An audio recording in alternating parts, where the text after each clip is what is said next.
Yes, maayong buntag sa ato mga I-Believers diha sa Luzon, Visayas ug sa Mindanao. Sana kahit may El Nino, sana walang brownout sa inyo. Oo nga, ang boring pag nalobat ang gadgets. Alam mo, Mikmik, kahit brown out, pwede naman natin gawin yung problem na yon into an opportunity. Meron naman mga non-electronic games, di ba? Oo. Kasing saya po ba yan ng gadgets, kuya? Nako, mas masaya pa, Mikmik. Talaga O, po? tara na! It's experiment time! Okay, so, mga ordinary materials na ang kailangan natin. Cartolina, glue, gunting, mga pantong design-design dyan, okay?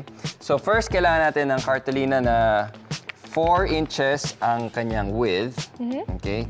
So, ito na siya. And then, fold nyo lang this way. And then, fold ng isa pa pag ganito naman.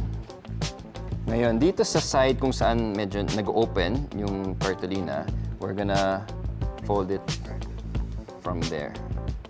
And then, with the help of the scissors, gupitin natin siya somewhere here. Ingat po, Kuya Chris. Thank you, Mikmik.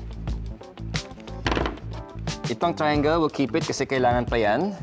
And then, buksan natin. Ayan! So, one ring dito sa taas, yung isa naman sa baba. Parang ganyan, okay? And then, sige, papakita ni Charlie kung paano gagawin dito sa triangle. Ipapakita po natin, so dapat maging Ayan. square siya.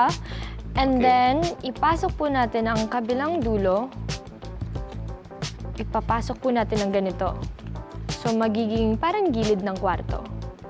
At ipasok po natin ang isang kabilang dulo and magiging Yan. diamond siya. Parang diamond, oo. So, dapat may open space siya dito at sa kabila. Okay, and then yan yung ididikit natin dito sa ating Rocket Rocket ship! ship. Yan yung Saya, mag-race. may rocket ship. May rocket ship siya ang kakarera.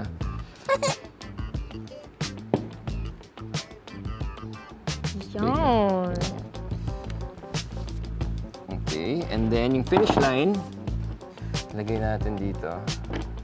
Yan, ito yung magiging racetrack natin. Ganyan siya. Okay, yan yung racetrack, Finish line. finish line. And then, labas na natin ang ating nagawa kanina. Ayan siya. So, magkakarera tayo. Kariton versus Rocket. Anong gusto mo? Ang rocket. Rocket sa'yo. Mas mabilis eh. Sige, tingnan natin. Sali Gusto ako, mag-race Kuya tayo. Chris, Mikmik, ah.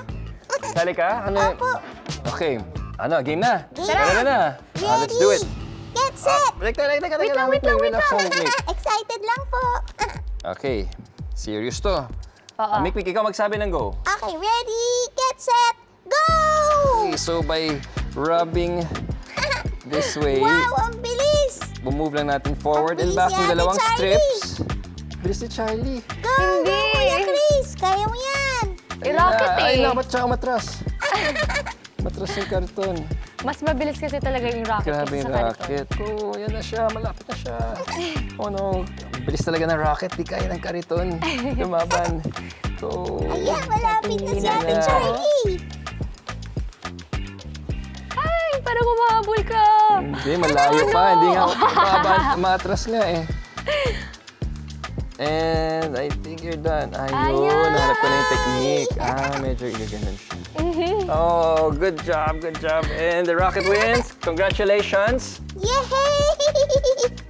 Ang winner, syempre, yung rocket ni Ate Charlie! Yay! Congrats! Oo. At yung rocket na yan ay parang ang Artemis 1 ng National Aeronautics and Space Administration o ang NASA. Okay, yan ang American Space Launch System na yan, ang pinakamalakas na rocket na gawa ng NASA. Wow. Wow. Ang galing naman! Ang saya! Pero question ko lang, kuya, paano nag-move yung kariton tsaka rocket? Dahil yan sa friction. Kasi tuwing ginagalaw natin ng left and right na strips na ito, unti-unti na itutulak ng friction ang ilalim ng ating kariton o kaya yung rocket. Di ba meron tayo ditong nilagay na parang diamond? So every time na ginagalaw natin siya, nag-rub siya at umaabante siya ng ganon. I see. Yan ang science sa likod ng ating karera. So guys, do you believe? I I believe!